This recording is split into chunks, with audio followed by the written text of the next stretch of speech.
अगर प्रभु से अपनापन संबंध है और उसकी पूर्ति दूसरों से चाहते हो, और जब दूसरों से कामना की पूर्ति नहीं हुई तब फिर लौटकर प्रभु से आ जाते हो, तो दूसरी श्रेणी के भक्त कहलाओगे, प्रथम श्रेणी के नहीं। समझे? कामना उत्पन्न हुई, लोगों से जब नहीं पूर्ति हुई तो फिर प्रभु के पास अपनेपन में लौट के आना ही पड़ेगा, क्योंकि वही है जहां फिर अपनेपन में। वो दूसरी श्रेणी का भक्त है, प्रथम श्रेणी का भक्त नहीं। प्रथम श्रेणी का भक्त है कि कामना उत्पन्न हुई तो प्रभु से ही पूर्ति हो या ना हो, केवल प्रभु से, अन्य से नहीं। बने तो रघुवर्ती बने। जो केवल कामना पूर्ति के लिए भगवान से संबंध करते हैं, वहां कामना मुख्य होती है, संबंध गौड़ होता है, इसलिए तीसरी श्रेणी के भक्त है। पर तीसरी श्रेणी वाले का भी कल्याण हो जाएगा, क्योंकि उसने गौड़ ही से प्रभु को माना। तो अरे उनको तो राई के संभजन को मानत मेरु समान। कामना दो तरह की होती है, एक परमार्थिक कामना और एक लौकिक कामना। पारमार्थिक कामना होती है दो तरह की, एक मुक्ति हो जाए और एक भगवत प्रेम हो जाए, भक्ति हो जाए, हमारा मोक्ष हो जाए, कल्याण, और भगवान से प्रेम हो जाए। ये दो प्रकार की कामना परमार्थिक होती है। जो मुक्ति की कामना है उसमें तत्व ज्ञान होना अनिवार्य है, तो उसमें तत्व को जानने की इच्छा होती है, जिसे जिज्ञासा कहते हैं। यह जिज्ञासा जिसमें होती है वो जिज्ञासु कहलाता है। गहरा विचार किया जाए तो जिज्ञासा कोई हानिकारक कामना नहीं है, क्योंकि वो अपने स्वरूप को जानना चाहता है। आवश्यकता अपने स्वरूप के जानने की पड़ी, उसे मैं कौन हूं, गुरु और हरि की शरण में गया, कामना उसके अंदर जागृत हुई। ये कामना नहीं, इसे निष्कामता ही कहते हैं। दूसरी कामना होती प्रभु के प्रेम प्राप्ति की, भक्ति, वो ज्ञान मार्ग, ये भक्ति मार्ग। उसको वास्तविक कामना कह ही नहीं सकते, क्योंकि प्रभु अपने हैं और अपने से प्रेम करना कोई कामना है क्या? क्योंकि वो अपने लिए नहीं है, प्रभु से प्रेम करने के लिए है, प्रभु में समर्पित होने के लिए है, प्रभु को सुख पहुंचाने के लिए। इसलिए पारमार्थिक दोनों कामनाएं बाधक नहीं है। मोक्ष प्राप्ति की कामना या भगवत प्रेम प्राप्ति की कामना, ये कामना नहीं है, ये निष्कामता ही है। लौकिक कामना भी दो प्रकार की होती है, एक सुख प्राप्त करने की और एक दुख दूर करने की। जैसे शरीर को आराम मिले, जीते जी मेरा आदर सत्कार हो, लौकिक पारलौकिक, इन भोगों की कामना है। लौकिक कामना है सुख भोग की कामना। ऐसी और बहुत सी कामनाएं लौकिक होती है। ये सब बंधन कारक, पतन कारक, और ऐसी कामना वाले का उद्धार कभी नहीं होता है। इसे आसुरी संपत्ति कहते हैं। दूसरी कामना होती है दुख दूर करने की। दुख तीन प्रकार का होता है, आधिदैविक, आदि भौतिक और आध्यात्मिक। खूब वर्षा हुई या सूखा पड़ गया, या बहुत गर्मी है, या बहुत सर्दी है, या बहुत तूफान भरी वायु, ये आधिदैविक दुख कहलाते हैं। ये पूरी प्रकृति में आते रहते हैं, कभी अनावृष्टि, कभी अतिवृष्टि, कभी सर्दी, कभी गर्मी, कभी वायु के झकोरे, ये सब आते रहते हैं। ये दुख है, ये सबको बराबर मिलता है, चाहे साधु हो चाहे असाधु हो, सबके लिए बराबर ही है। इसे सहन करना होता है। सिंह है, सांप है, चोर है, और भी जो दुख देने वाले दुष्ट प्राणी हैं, ये आदि भौतिक दुख कहलाता है। वो आदि दैविक, ये आदि भौतिक। और शरीर अंतःकरण में जो दुख होता है, शरीर में दुख होना, पीड़ा होना, और अंतःकरण में जो जलन होना, वो आध्यात्मिक दुख कहलाता है।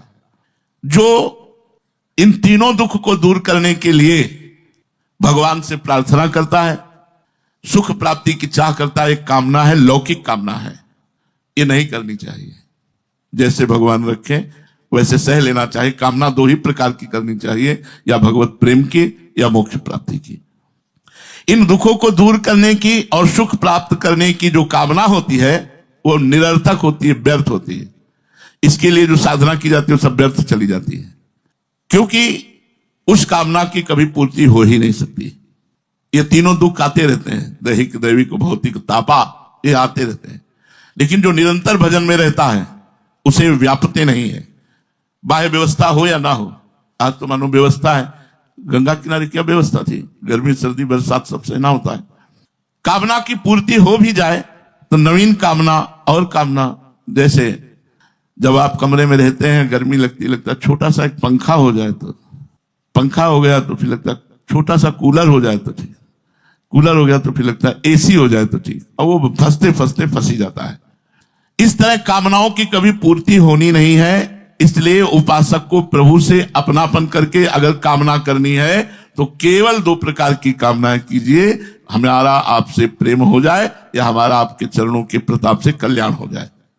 भगवान से धन के संबंध में चाह करना वैसे भगत वो भी माना जाता है, लेकिन ठीक नहीं है, क्योंकि धन स्थायी चीज नहीं है। मानो करोड़ों अरबों रुपया जमा किए, मर गए तो यहीं रह गया ना, तो इसी कामना की पूर्ति के लिए भजन करते रहे तो फिर लाभ क्या मिला। भगवान सबकी देखते हैं। तेषाम ज्ञानी नित्य युक्तो एक भक्ति विशिष्यते प्रियो ही ज्ञानिनोत्यर्थ महम सच मम प्रिय। भगवान कह रहे हैं मुझे ज्ञानी भक्त बहुत प्रिय है। कौन सा ज्ञानी? जो अनन्य भक्ति के द्वारा मेरे में लगा हुआ है। जो मेरा प्रेमी भक्त है वो सर्वश्रेष्ठ है, क्योंकि वो ज्ञानी भक्त है, उसे मैं प्रिय हूं और वो मुझे अत्यंत प्रिय है। जो भगवान से रुपया चाहते हैं, भगवान से संकट निवृत्ति चाहते हैं, भगवान के तत्व को जानना चाहते हैं, ये ठीक है, लेकिन जो भगवान से प्रेम करते हैं, अपनापन करते हैं, सबसे ज्यादा भगवान उनको प्यार करते हैं। सदा सर्वदा जो भगवान में लगे रहते हैं। अपनापन का मतलब होता है जिससे अपनापन होता है उसकी स्मृति में डूबे रहते हैं। जैसे हमें शरीर से अपनापन है, इसमें डूबे रहेंगे। रुपये से अपनापन है तो रुपये में डूबे रहेंगे। पत्नी से अपनापन है तो उसका चिंतन होता है। जहां अपनापन होता है वहां निरंतर चिंतन होता है। तो जिसे प्रभु से अपनापन होता है वो सदा सर्वदा प्रभु में लगा रहता है। भगवान के सिवाय, प्रभु के सिवाय किसी से कोई संबंध नहीं, कोई चिंतन नहीं, वो सिद्ध महापुरुष हो गया। अब ये करना है, समेट लो जितनी जल्दी समेट पाओ अपने को। समेटे सुवासिक फैले सो जमाना। जैसे गोपी जन है, उनके लिए आया है यादोहने अवहनने मथनोपलेप प्रेंखेंकनार्भरुदितो क्षणमार्जनादौ गायन्ति चैन मनुरक्त धियो श्रीकंठ्यो धन्या ब्रज स्त्री उरुक्रम चित्तयाना। धन्य है ब्रज की गोपियां, गाय धू रही हैं लेकिन श्री कृष्ण के चिंतन में डूबी हुई है। धान कूट रही हैं लेकिन श्री कृष्ण के चिंतन में डूबे हुए। दही मथ रही हैं श्री कृष्ण का चिंतन करते हुए। आंगन लीप रही हैं श्री कृष्ण का चिंतन करते हुए। बालकों को पालने में झुला रही तो श्री कृष्ण संबंधी गीत गाते हुए। रोते हुए बच्चों को लोरी सुना रही तो श्री कृष्ण के नाम की, उनकी रूप की। तुलसी जी को जल सींच रही, झाड़ू, जो भी कार्य कर रही हैं, प्रेम पूर्ण चित्त से आंखों में आंसू भरे हुए श्री कृष्ण की दिव्य लीलाओं का चिंतन करते हुए, गायन करते हुए, श्री कृष्ण में निरंतर चित्त लगाए हुए ये ब्रजवासी गोपिनियां। इसीलिए इनकी समानता कोई नहीं कर सकता। जो लौकिक कार्य करते हुए भी अपने इष्ट का सदा सर्वदा चिंतन करता है, तभी माना जाएगा कि आपका अपनापन इष्ट देव में है। हर कार्य करते हुए अंतर से चिंतन श्री जी का हो, प्रिया प्रीतम का हो। ऐसे भक्त को भगवान ज्ञानी भक्त कहते हैं, जिसकी लौकिक और पारमार्थिक सारी क्रियाएं भगवान का सुमिरन करते हुए होती हैं। चाहे वो घर का काम हो, व्यापार का काम हो, नौकरी का काम हो, चाहे वो ठाकुर सेवा हो, भगवत चिंतन करते हुए जिसकी लौकिक पारमार्थिक सारी क्रियाएं होती है, वो सदा सर्वदा प्रभु से जुड़ा रहता है। इसे अपनापन कहते हैं। इसी अपनापन से सिद्धि प्राप्त होती है। एक भक्ति विशिष्यते, प्रेमी भक्त का केवल आकर्षण केंद्र प्रभु है, श्री जी है। उसकी अपनी व्यक्तिगत संबंध किसी से नहीं है। यह बात देखो, प्रभु के संबंध से संबंध है, व्यक्तिगत कोई संबंध नहीं है। इसलिए भगवान ने कहा एक भक्ति विशिष्यते, जो मेरी अनन्य भक्ति करता है वो सर्वश्रेष्ठ है। विशिष्यते, प्रेमी भक्त सर्वश्रेष्ठ है। जो धन चाहता है वो पूर्व संस्कार के कारण जब तक व्यक्तिगत इच्छाएं उत्पन्न होती हैं तब तक एक भक्ति विशिष्यते नहीं। जो दुख निवृत्ति चाहता है वो भी नहीं। जो भगवान को जानना चाहता है वो भी नहीं। जो भगवान से प्रेम करता है, एक भक्ति विशिष्यते। प्रियो ही ज्ञानिनोत्यर्थ महम सच मम प्रियः। जो प्रेमी भक्त है मैं उसे अत्यंत प्यारा हूं और वो मुझे अत्यंत प्यारा है। अहम भक्त पराधीनो, ऐसे भक्त के लिए भगवान ने पराधीनता स्वीकार की है।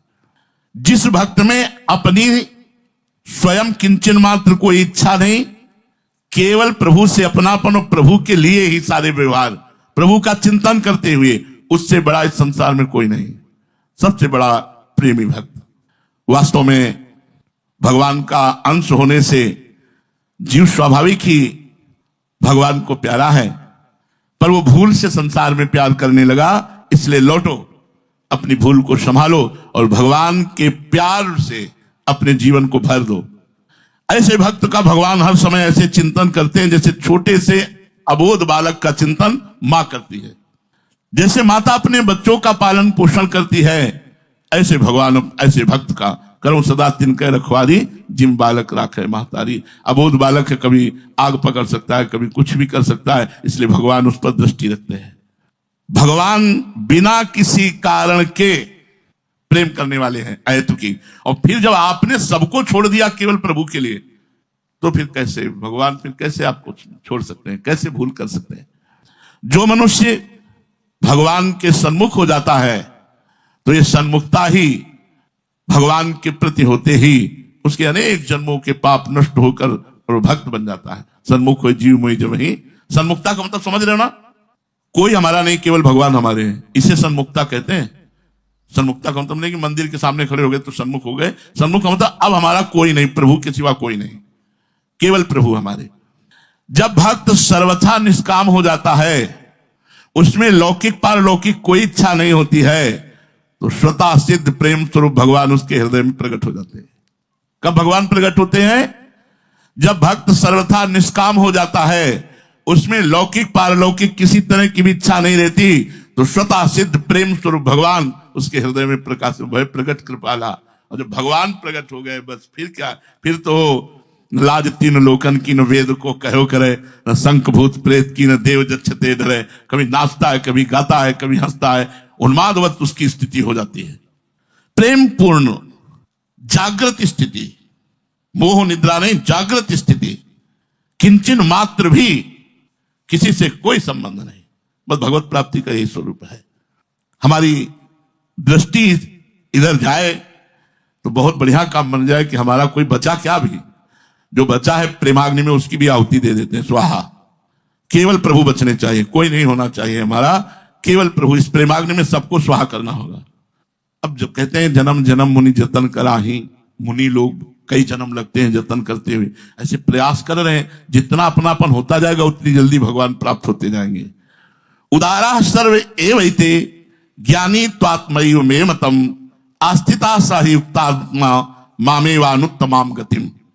भगवान कहते हैं वैसे मैं सबको उदार कहता हूं, जो मुझसे धन भी चाहते हैं, संकट निवृत्ति चाहते हैं, मेरे को जानना चाहते हैं, उनको भी। पर भगवान कह रहे हैं युक्तात्मा मामेवानुत्तमाम गतिम। प्रेमी भक्त तो मेरा स्वरूप है, मेरी आत्मा है, ऐसा मेरा मत है। प्रेमी भक्त में और मेरे में कोई किंचन मात्र अंतर नहीं है।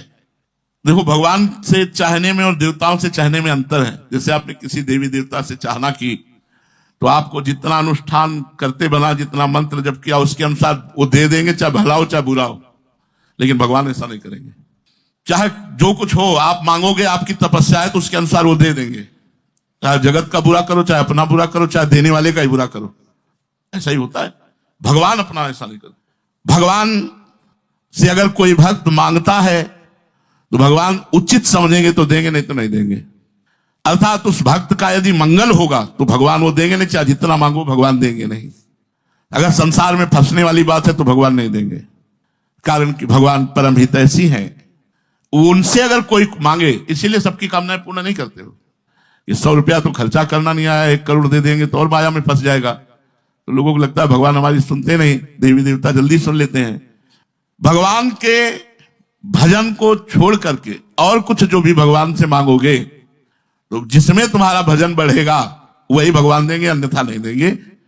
ये भगवान और देवताओं में विशेषता अंतर है कि अन्य देवी देवताओं से भजन करके मांगोगे, जो मांगोगे वो दे देंगे। लेकिन भगवान का भजन करके यदि भगवान से मांगोगे तो जो तुम्हारा मंगल होगा वही देंगे, अन्यथा नहीं देंगे।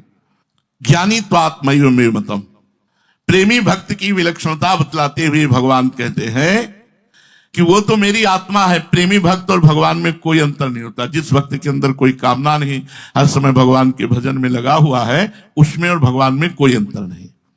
प्रेमी प्रेम में अपने आप को न्यौछावर कर देता है, तो प्रेमास्पद भी प्रेमी के ऊपर अपने को न्यौछावर कर देता है। भक्त भगवान पर न्यौछावर तो भगवान भक्त पर न्यौछावर। ऐसे ही प्रेमास्पद भगवान अपने भक्त प्रेमी पर न्यौछावर हो जाते हैं।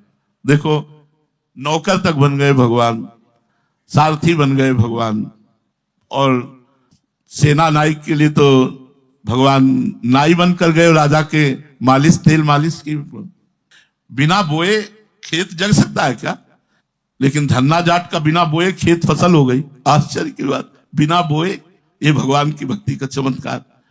प्रेम अनिर्वचनीय है। जब तक शरीर के साथ अभिन्नता मानोगे तब तक भगवान भिन्न लगेंगे, और जब भगवान से अभिन्नता मानोगे तो शरीर भिन्न दिखेगा, अलग दिखेगा। अभी शरीर से अपनापन है, इसलिए भगवान पराये दिखते हैं। जब प्रभु से अपनापन हो जाएगा, शरीर से अपनापन अपने आप नष्ट हो जाएगा। जैसे नदी कितना भी घूम ले, उसका विश्राम स्थल समुद्र ही है।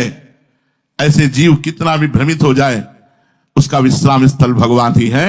इसलिए समस्त कामनाओं को भगवान के चरणों में अर्पित करते हुए अपनापन केवल, अगर प्रभु से अपनापन संबंध है और उसकी पूर्ति दूसरों से चाहते हो, और जब दूसरों से कामना की पूर्ति नहीं हुई तब फिर लौटकर प्रभु से आ जाते हो, तो दूसरी श्रेणी के भक्त कहलाओगे, प्रथम श्रेणी के नहीं। समझे? कामना उत्पन्न हुई, लोगों से जब नहीं पूर्ति हुई तो फिर प्रभु के पास अपनेपन में लौट के आना ही पड़ेगा, क्योंकि वही है जहां फिर अपनेपन में। वो दूसरी श्रेणी का भक्त है, प्रथम श्रेणी का भक्त नहीं। प्रथम श्रेणी का भक्त है कि कामना उत्पन्न हुई तो प्रभु से ही पूर्ति हो या ना हो, केवल प्रभु से, अन्य से नहीं। बने तो रघुवंशी बने। जो केवल कामना पूर्ति के लिए भगवान से संबंध करते हैं, वहां कामना मुख्य होती है, संबंध गौड़ होता है, इसलिए तीसरी श्रेणी के भक्त है। पर तीसरी श्रेणी वाले का भी कल्याण हो जाएगा, क्योंकि उसने गौड़ ही से प्रभु को माना। तो अरे, उनको तो राई के संभजन को मानत मेरु समान। कामना दो तरह की होती है, एक परमार्थिक कामना और एक लौकिक कामना। पारमार्थिक कामना होती है दो तरह की, एक मुक्ति हो जाए और एक भगवत प्रेम हो जाए, भक्ति हो जाए, हमारा मोक्ष हो जाए, कल्याण, और भगवान से प्रेम हो जाए। ये दो प्रकार की कामना परमार्थिक होती है। जो मुक्ति की कामना है उसमें तत्व ज्ञान होना अनिवार्य है, तो उसमें तत्व को जानने की इच्छा होती है, जिसे जिज्ञासा कहते हैं। यह जिज्ञासा जिसमें होती है वो जिज्ञासु कहलाता है। गहरा विचार किया जाए तो जिज्ञासा कोई हानिकारक कामना नहीं है, क्योंकि वो अपने स्वरूप को जानना चाहता है। आवश्यकता अपने स्वरूप के जानने की पड़ी, उसे मैं कौन हूं, गुरु और हरि की शरण में गया, कामना उसके अंदर जागृत हुई। ये कामना कामना नहीं, इसे निष्कामता ही कहते हैं। दूसरी कामना होती प्रभु के प्रेम प्राप्ति की, भक्ति। वो ज्ञान मार्ग, ये भक्ति मार्ग। उसको वास्तविक कामना कह ही नहीं सकते, क्योंकि प्रभु अपने हैं और अपने से प्रेम करना कोई कामना है क्या? क्योंकि वो अपने लिए नहीं है, प्रभु से प्रेम करने के लिए है, प्रभु में समर्पित होने के लिए है, प्रभु को सुख पहुंचाने के लिए। इसलिए पारमार्थिक दोनों कामनाएं बाधक नहीं है। मोक्ष प्राप्ति की कामना या भगवत प्रेम प्राप्ति की कामना, ये कामना कामना नहीं है, ये निष्कामता ही है। लौकिक कामना, लौकिक कामना भी दो प्रकार की होती है, एक सुख प्राप्त करने की और एक दुख दूर करने की।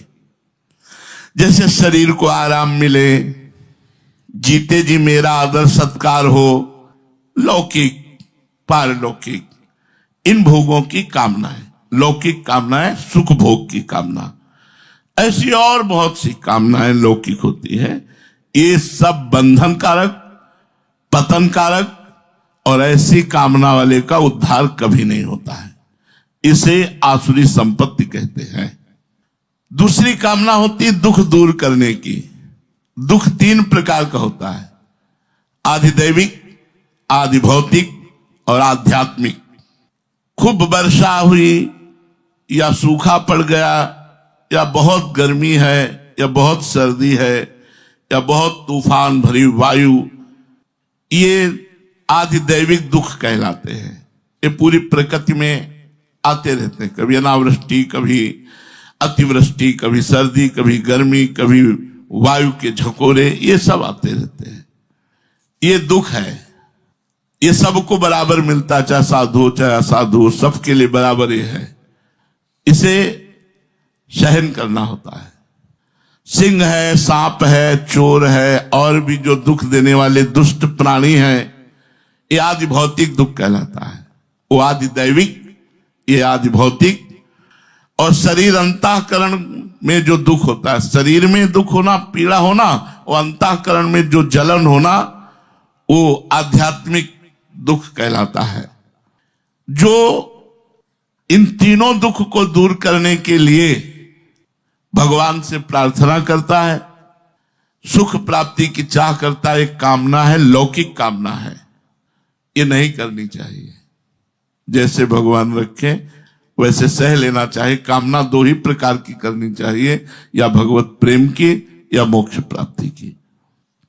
इन दुखों को दूर करने की और सुख प्राप्त करने की जो कामना होती है, वो निरर्थक होती है, व्यर्थ होती है।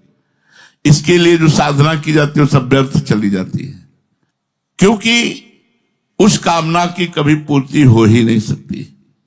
ये तीनों दुख आते रहते हैं, दैहिक, दैविक, भौतिक, तापा, ये आते रहते हैं। लेकिन जो निरंतर भजन में रहता है उसे व्यापते नहीं है।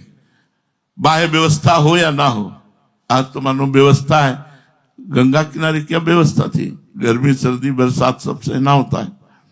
कामना की पूर्ति हो भी जाए तो नवीन कामना और कामना, जैसे जब आप कमरे में रहते हैं, गर्मी लगता है छोटा सा एक पंखा हो जाए, तो पंखा हो गया तो फिर लगता है छोटा सा कूलर हो जाए तो ठीक, कूलर हो गया तो फिर लगता है एसी हो जाए तो ठीक, और वो फंसते फंसते फंस ही जाता है।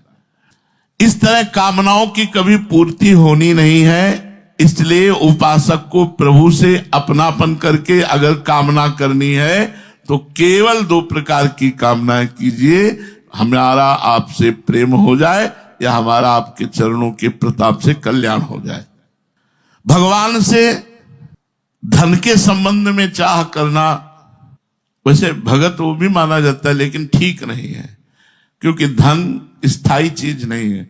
मानो करोड़ों अरबों रुपया जमा किए, मर गए तो यहीं रह गया ना, तो इसी कामना की पूर्ति के लिए भजन करते रहे तो फिर लाभ क्या मिला। भगवान सबकी देखते हैं।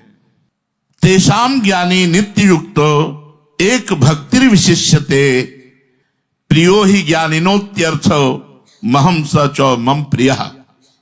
भगवान कह रहे हैं मुझे ज्ञानी भक्त बहुत प्रिय है। कौन सा ज्ञानी? जो अनन्य भक्ति के द्वारा मेरे में लगा हुआ है। जो मेरा प्रेमी भक्त है वो सर्वश्रेष्ठ है, क्योंकि वो ज्ञानी भक्त है, उसे मैं प्रिय हूं और वो मुझे अत्यंत प्रिय है। जो भगवान से रुपया चाहते हैं, भगवान से संकट निवृत्ति चाहते हैं, भगवान के तत्व को जानना चाहते हैं, ये ठीक है। लेकिन जो भगवान से प्रेम करते हैं, अपनापन करते हैं, सबसे ज्यादा भगवान उनको प्यार करते हैं।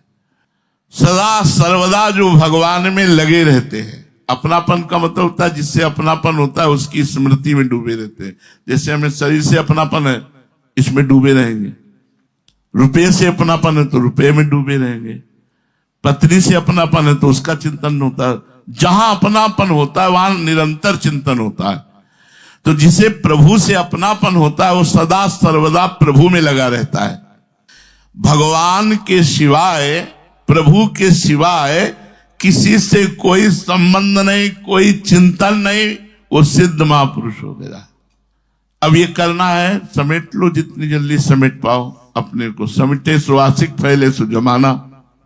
जैसे गोपी जन है, उनके लिए आया है, यादोहने अवहनने मथनोपलेप प्रेंखेंक नार्भरुदितो क्षणमार्जनादौ गायन्ति चैन मनुरक्त धियो श्रीकंठ्यो धन्या ब्रज स्त्री उरुक्रम चित्तयाना। धन्य है ब्रज की गोपियां, गाय दू रही हैं लेकिन श्री कृष्ण के चिंतन में डूबी हुई है। धान कूट रही हैं लेकिन श्री कृष्ण के चिंतन में डूबे हुए। दही मथ रही हैं श्री कृष्ण का चिंतन करते हुए। आंगन लीप रही हैं श्री कृष्ण का चिंतन करते हुए। बालकों को पालने में झुला रही तो श्री कृष्ण संबंधी गीत गाते हुए। रोते हुए बच्चों को लोरी सुना रही तो श्री कृष्ण के नाम की, उनकी रूप की। तुलसी जी को जल सींच रही, झाड़ू, जो भी कार्य कर रही हैं, प्रेम पूर्ण चित्त से आंखों में आंसू भरे हुए श्री कृष्ण की दिव्य लीलाओं का चिंतन करते हुए, गायन करते हुए, श्री कृष्ण में निरंतर चित्त लगाए हुए ये ब्रजवासी गोपिनियां। इसीलिए इनकी समानता कोई नहीं कर सकता। जो लौकिक कार्य करते हुए भी अपने इष्ट का सदा सर्वदा चिंतन करता है, तभी माना जाएगा कि आपका अपनापन इष्ट देव में है। हर कार्य करते हुए अंतर से चिंतन श्री जी का हो, प्रिया प्रीतम का हो। ऐसे भक्त को भगवान ज्ञानी भक्त कहते हैं, जिसकी लौकिक और पारमार्थिक सारी क्रियाएं भगवान का सुमिरन करते हुए होती हैं। चाहे वो घर का काम हो, व्यापार का काम हो, नौकरी का काम हो, चाहे वो ठाकुर सेवा हो, भगवत चिंतन करते हुए जिसकी लौकिक पारमार्थिक सारी क्रियाएं होती है, वो सदा सर्वदा प्रभु से जुड़ा रहता है। इसे अपनापन कहते हैं। इसी अपनापन से सिद्धि प्राप्त होती है। एक भक्तिर विशिष्यते, प्रेमी भक्त का केवल आकर्षण केंद्र प्रभु है, श्री जी है। उसकी अपनी व्यक्तिगत संबंध किसी से नहीं है। यह बात देखो, प्रभु के संबंध से संबंध है, व्यक्तिगत कोई संबंध नहीं है। इसलिए भगवान ने कहा एक भक्तिर विशिष्यते, जो मेरी अनन्य भक्ति करता है वो सर्वश्रेष्ठ है। विशिष्यते, प्रेमी भक्त सर्वश्रेष्ठ है। जो धन चाहता है वो पूर्व संस्कार के कारण जब तक व्यक्तिगत इच्छाएं उत्पन्न होती हैं तब तक एक भक्ति विशिष्यते नहीं। जो दुख निवृत्ति चाहता है वो भी नहीं। जो भगवान को जानना चाहता है वो भी नहीं। जो भगवान से प्रेम करता है, एक भक्ति विशिष्यते। प्रियो ही ज्ञानिनो त्यर्थ महम स च मम प्रियः।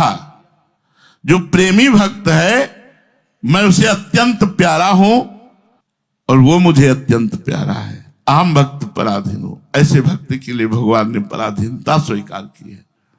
जिस भक्त में अपनी स्वयं किंचन मात्र कोई इच्छा नहीं, केवल प्रभु से अपनापन और प्रभु के लिए ही सारे व्यवहार, प्रभु का चिंतन करते हुए, उससे बड़ा इस संसार में कोई नहीं। सबसे बड़ा प्रेमी भक्त। वास्तव में भगवान का अंश होने से जीव स्वाभाविक ही भगवान को प्यारा है, पर वो भूल से संसार में प्यार करने लगा। इसलिए लौटो, अपनी भूल को संभालो और भगवान के प्यार से अपने जीवन को भर दो। ऐसे भक्त का भगवान हर समय ऐसे चिंतन करते हैं जैसे छोटे से अबोध बालक का चिंतन मां करती है। जैसे माता अपने बच्चों का पालन पोषण करती है, ऐसे भगवान ऐसे भक्त का करो सदा तिनके रखवारी, जिम बालक राखे महतारी। अबोध बालक है, कभी आग पकड़ सकता है, कभी कुछ भी कर सकता है, इसलिए भगवान उस पर दृष्टि रखते हैं। भगवान बिना किसी कारण के प्रेम करने वाले हैं, अहेतुकी। और फिर जब आपने सबको छोड़ दिया केवल प्रभु के लिए, तो फिर कैसे भगवान, फिर कैसे आपको छोड़ सकते हैं, कैसे भूल कर सकते हैं? जो मनुष्य भगवान के सन्मुख हो जाता है तो ये सन्मुखता ही भगवान के प्रति होते ही उसके अनेक जन्मों के पाप नष्ट होकर और भक्त बन जाता है। सन्मुख हो जीव मोहि जब ही। सन्मुखता का मतलब समझ रहे हो ना? कोई हमारा नहीं, केवल भगवान हमारे हैं, इसे सन्मुखता कहते हैं। सन्मुखता का मतलब नहीं कि मंदिर के सामने खड़े हो गए तो सन्मुख हो गए। सन्मुख का मतलब अब हमारा कोई नहीं, प्रभु के सिवा कोई नहीं, केवल प्रभु हमारे। जब भक्त सर्वथा निष्काम हो जाता है, उसमें लौकिक पारलौकिक कोई इच्छा नहीं होती है, तो स्वतः सिद्ध प्रेम स्वरूप भगवान उसके हृदय में प्रकट हो जाते हैं। कब भगवान प्रकट होते हैं? जब भक्त सर्वथा निष्काम हो जाता है, उसमें लौकिक पारलौकिक किसी तरह की भी इच्छा नहीं रहती, तो स्वतः सिद्ध प्रेम स्वरूप भगवान उसके हृदय में प्रकाश भय प्रकट कृपाला।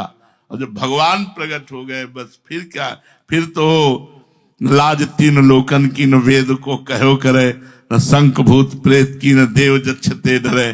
कभी नाचता है, कभी गाता है, कभी हंसता है, उन्मादवत उसकी स्थिति हो जाती है।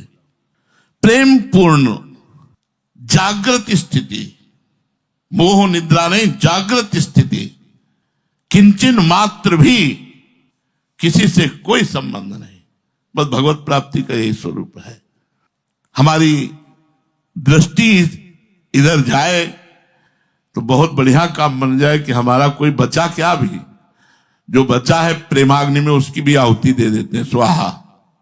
केवल प्रभु बचने चाहिए, कोई नहीं होना चाहिए हमारा, केवल प्रभु। इस प्रेमाग्नि में सबको स्वाहा करना होगा।